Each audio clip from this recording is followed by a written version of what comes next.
Okay, so in this tutorial, we're gonna learn encapsulation.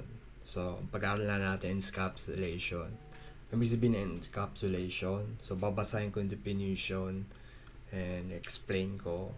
Sa next tutorial, gagawa tayo ng encapsulation na program para maintindihan natin.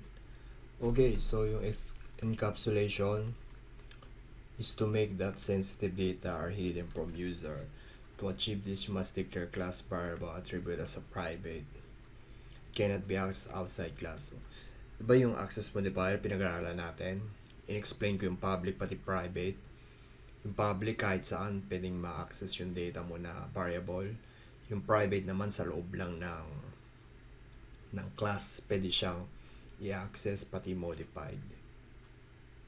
And if you wanna modify value of a private number, so getter and setter. So kung alam niyo yung Java, C#, kahit anong language na object-oriented programming language, gagawin natin yung getter and setter kasi para i-modify natin yung variable natin sa loob ng class.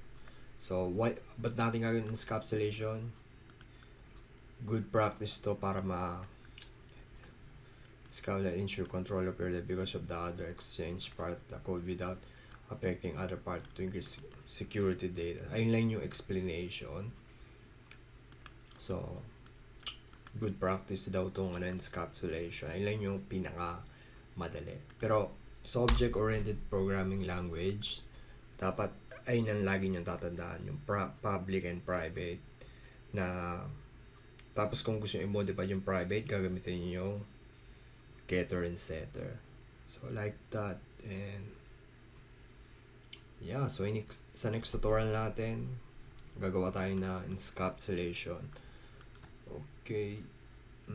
At wala namang ganong private na explain ko na public. So yeah, in next tutorial gagawa na tayo niyan.